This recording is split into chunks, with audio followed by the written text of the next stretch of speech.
आणि आता मुंबईनंतर बातमी आहे जळगावमधून। जळगाव जिल्हा दूध संघाच्या कार्यक्रमात पालकमंत्री गुलाबराव पाटील यांच्या एका वक्तव्याची राजकीय वर्तुळात चर्चा सुरू आहे। सहकार क्षेत्रात पूर्वी सर्व साधीभोळी माणसं होती असं गुलाबराव पाटील म्हणाले। याच सोबत मी भोळा राहिलो असतो तर भाजपवाल्यांनी खाऊन टाकलं असतं असं त्यांनी वक्तव्य केलंय।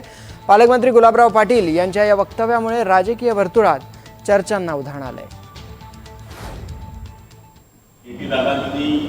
एवढं मोठं उभं केलं बाळासाहेब चौधरी त्या टायमात त्यांचे नेते होते। रमेश दादा त्या काळामध्ये आमदार होते। 3 वेळेस दादा तुम्ही दादा 3 वेळेस सभापती हे असे भोळेभाळे लोक होते त्यावेळेस।